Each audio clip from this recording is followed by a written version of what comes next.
آج کا جو میرا موضوع ہے وہ تصوف کے دو عظیم اماموں کے اوپر ہے۔ ایک تصوف کا ایسا ستارہ ہے جسے دیکھ کر باقی صوفی رہنمائی حاصل کرتے ہیں، ایک ایسا ستارہ، اور ایک صوفیاء کا، اولیاء کا، عارفوں کا ایسا ستارہ جسے دیکھ کر صوفی اپنی راہ تلاش کرتے ہیں، رہنمائی حاصل کرتے ہیں، اور ایک جو ہے وہ تمام صوفیوں کا، تمام عارفوں کا، تمام اولیاء اکرام کا سلطان کہلاتا ہے۔ سبحان اللہ۔ ایک آفتاب ہے تو دوسرا سلطان ہے، ایک عالم ہے تو دوسرا بھی عالم ہے۔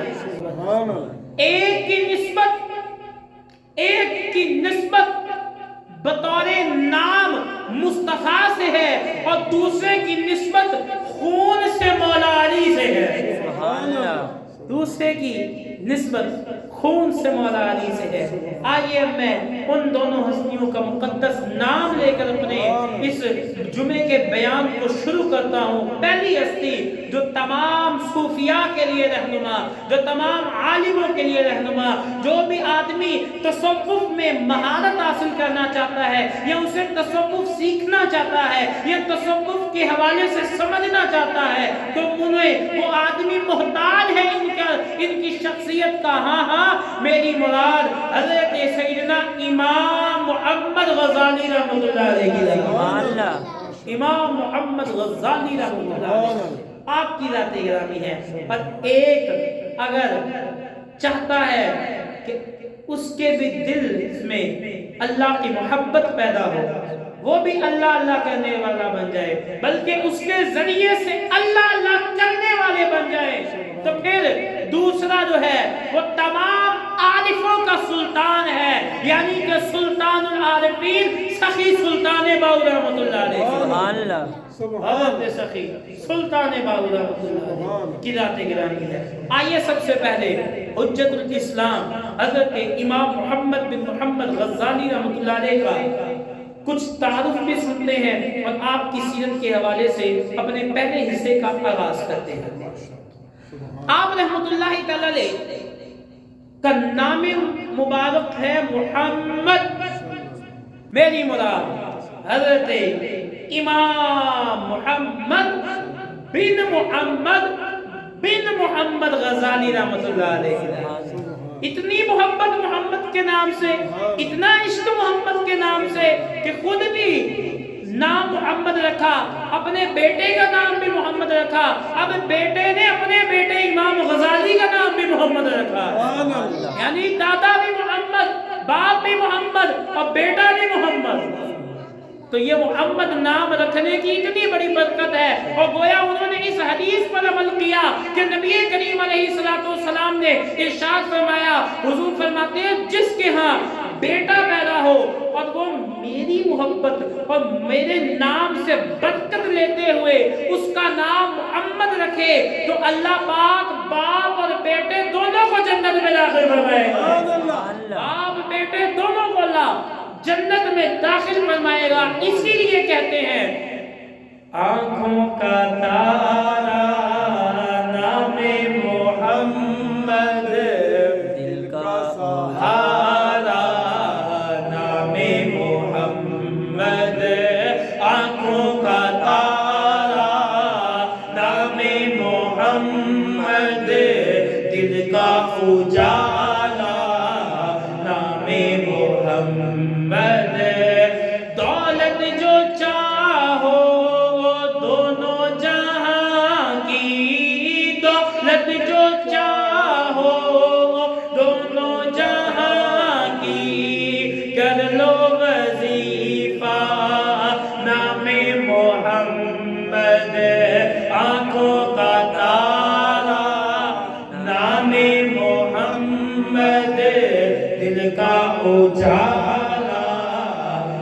محمد صلی اللہ علیہ وسلم. تو آپ کا نام محمد بن محمد غزالی رحمۃ اللہ علیہ. پر آپ کو جو اولیاء اکرام نے علماء اکرام نے لقبوں سے نوازا، القابات سے نوازا، وہ بھی بے مثال.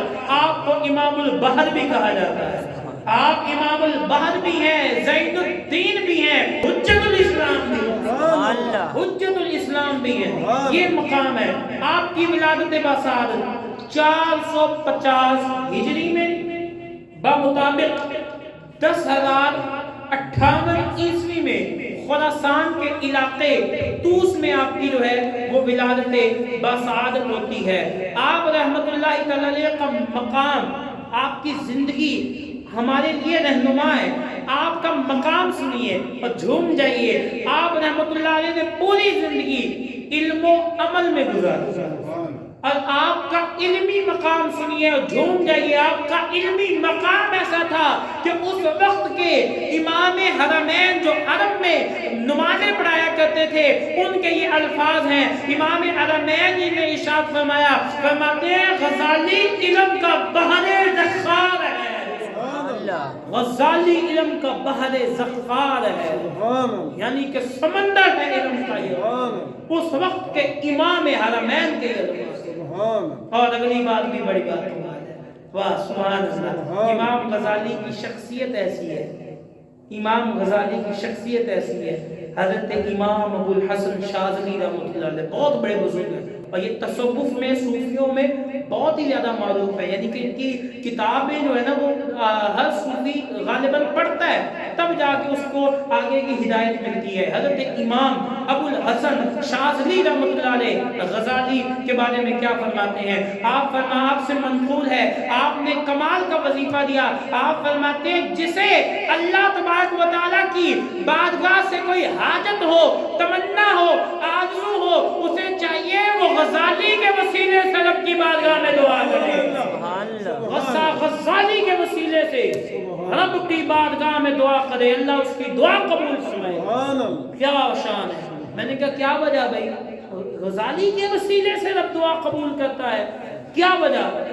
انہوں نے اللہ کو راضی کیا. انہوں نے اللہ کو اتنا راضی کیا ہے کہ اب وہ خود ان کی ذات ہی رب کے لیے وسیلہ کافی ہے. ان کی ذات کافی ہے. بندہ نام لے لے، آپ کہیں گے قاضی صاحب یہ آپ نے کیسے کہہ دیا؟ غزالی کے وسیلے سے دعا، اللہ والے کے وسیلے سے دعا. میں کہا تم نے قرآن نہیں پڑھا؟ کہتے جی پڑھا. میں کہا کہاں پڑھا؟ تم نے یہ واقعہ نہیں پڑھا جب حضرت مریم رضی اللہ تعالی عنہ کا جو محراب تھا، اس میں آپ عبادت کیا کرتی تھی، بے موسم کے پھل وہاں پر موجود ہوتے. حضرت زکریہ علیہ السلام جو اللہ کے نبی ہیں، توجہ ادھر میری جانب، اللہ کے نبی حضرت زکریہ علیہ السلام، آپ نے دیکھا، دیکھ کر حیران ہو گئے کہ گرمیوں میں سردیوں کے پھل ہیں، سردیوں میں گرمیوں کے پھل ہیں. بڑے حیران کہ یار بے موسم پھل اور ایسے میوے اور خود بخود. آپ نے پوچھا مریم سے، مریم یہ تو بتا تیرے پاس یہ کہاں سے آئے؟ یہ تو میرے رب کی جانب سے آئے ہیں. اب حضرت زکریہ علیہ السلام کافی عمر ہو چکی تھی، بڑھاپے میں تھے، اولاد کی تمنا تھی لیکن اولاد ہو نہیں پا رہی تھی. اب حضرت زکریہ علیہ السلام نے جب دیکھا کہ اللہ نے مریم کو، وہ میرا رب کریم مریم کو، کون ہے مریم؟ اس کی بندی، دیکھ رہا ہے نبی، اللہ کے نبی حضرت زکریہ فرماتے ہیں جو اللہ مریم کو بے موسم کے پھل دے سکتا ہے تو وہ مجھے بھی اس عمر میں اولاد نہیں دے سکتا. جو اللہ بے موسم کے پھل مریم کو محراب میں دے رہا ہے تو پھر مجھے اولاد نہیں دے سکتا. اب حضرت زکریہ علیہ السلام نبی ہیں لیکن کیا کرتے ہیں؟ دروازے مسجد اقصی کے بند کرتے ہیں. اللہ کی بارگاہ میں اس مقام جہاں پر ایک ولیہ نے عبادت کی تھی، دعا اولاد کی مانگی. سبحان اللہ لوگ کہتے ہیں جی وسیلہ کہاں، مقدس مقام کہاں، اللہ والوں کی بارگاہ میں جانا کہاں، دعا مانگنا کہاں؟ بے قرآن تو پڑھ کے دیکھو تمہیں سب پتہ چل جائے گا۔ قرآن پڑھنا نہیں اعتراض تم نے کرنا ہے۔ اب وہ مقام جہاں پر ایک ولیہ نے عبادت کی تھی، وہاں زکریا علیہ السلام اتنی عمر گزر چکی ہیں، بڑھاپے میں ہیں، دعا مانگتے ہیں یا اللہ مجھے بھی اولاد عطا فرما دے۔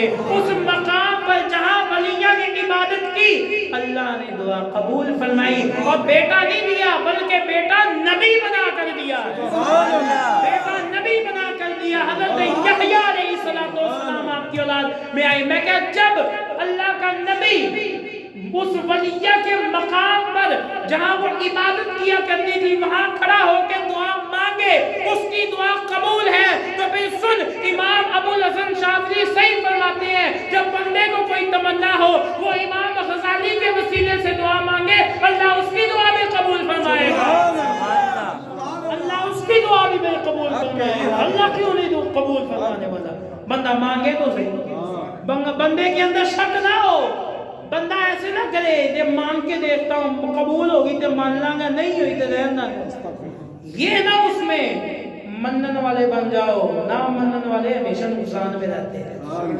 ماننے والے بن جاؤ، نہ ماننے والے ہمیشہ نقصان میں رہتے ہیں۔ تو احیاء العلوم کے حوالے سے میں نے ابھی عرض کیا، آپ رحمۃ اللہ تعالی علیہ کی کئی کتب بھی ہیں جس میں سے صرف نام لے کر آگے چلوں گا۔ آپ کی ایک کتاب ہے احیاء العلوم، یہ اتنی بڑی کتاب ہے، اتنی بڑی کتاب ہے، اتنا مقام والی کتاب ہے، ابھی آپ اس کے حوالے سے کچھ دیر بعد سنیں گے۔ دوسری کتاب منہاج العابدین، تیسری کتاب مکشفۃ القلوب، چوتھی کتاب کیمیاء سعادت۔ یہ مشہور کتابیں جو اس وقت بھی موجود ہیں اور اکثر لوگوں علماء کرام کے پاس، عوام الناس کے پاس یہ کتابیں موجود ہوتی ہیں، ان کی لائبریری میں موجود ہوتی ہیں، لیکن آپ نے کئی اللہ والے آپ نے کئی کتب لکھی اور آپ نے وہ جو کتاب کا میں نے نام لیا تھا احیاء العلوم، وہ کتاب آج تک آپ کے وصال کے بعد برابر پڑھی جا رہی ہے، برابر پڑھی بھی جا رہی ہے، چھپ بھی رہی ہے۔ کسی نے لینی ہو مکتبۃ المدینہ دعوت اسلامی سے رابطہ کر سکتا ہے۔ اب احیاء العلوم اس کتاب کا مقام سنیں، اس کتاب کا اتنا مقام ہے، یہ میں نے نہیں کہا، حضرت قبیل بن ابی بکر سقاف رحمۃ اللہ علیہ فرماتے ہیں احیاء العلوم جو امام غزالی کی تصنیف ہے، تصوف کے موضوع پر بھی ہے، اس میں مسائل بھی ہیں، اس میں باطنی امراض کے حوالے سے ان کا حل بھی ہے۔ فرماتے ہیں کہ جو بندہ اگر کوئی کافر اس احیاء العلوم کو پڑھ لے تو اللہ تبارک و تعالیٰ پڑھنے کی برکت سے اسے ایمان عطا فرما دیتا ہے، اللہ اسے ایمان عطا فرما دیتا ہے۔ ایسی کی احیاء العلوم کتاب ہے۔ اور حضرت شیخ ابو بکر، حضرت شیخ ابو محمد کاظرونی رحمۃ اللہ علیہ نے تو یہ دعویٰ کیا ہے، آپ کا یہ دعویٰ ہے، فرماتے ہیں اگر میں موجود ہوں میرے وقت میں دنیا کے تمام علوم و فنون جتنے بھی علوم ہیں سب ناپید ہو جائیں، کہیں سے نہ ملے۔ اب مجھے کوئی کہے بھئی نکالو، تمام علوم مل نہیں رہے، تلاش کرو، فرماتے ہیں میں احیاء العلوم سے تلاش کر کے دے دوں گا، تمام کے تمام علوم احیاء العلوم سے تلاش کر کے دے دوں گا۔ یہ ہے وہ کتاب۔ اور میرے امیر اہل سنت فرماتے ہیں امام محمد غزالی نے بڑا احسان کیا ہے، اگر امام غزالی کی کتب مطالعے میں نہ آتی تو واقعی ہم برباد ہو جاتے۔ امام غزالی اتنی بڑی کتاب والے وہ اس لیے کہتے ہیں کرم ایسا کر دو خدا کی عبادت کہ لذت میں پاؤں امام غزالی، کرم وقت رحلت ہے کلمے سے محروم کہیں مر نہ جاؤں امام غزالی۔ تو امام غزالی رحمۃ اللہ علیہ کا اتنا بڑا مقام، اتنی بڑی شان ہے۔ اب امام غزالی رحمۃ اللہ علیہ کتنے بڑے عالم تھے، آپ مجدد بھی تھے، مجدد دین و ملت بھی تھے امام محمد غزالی۔ اب آپ اتنے بڑے عالم تھے، اس واقعے سے اندازہ لگائیں، بڑا زبردست واقعہ ہے، سن کے آپ کا ایمان تازہ ہو جائے۔ امام غزالی حضرت امام شاذلی رحمۃ اللہ علیہ، امام شاذلی رحمۃ اللہ علیہ آپ فرماتے ہیں میں ایک دن مسجد اقصی میں تھا، وہاں پر محو خواب ہو گیا، خواب کی حالت میں تھا۔ فرماتے ہیں میں نے دیکھا مسجد اقصی میں سامنے ایک تخت بچھا ہوا، اور میں نے اس طرف دیکھا تو دروازے سے لوگوں کا گروہ کے گروہ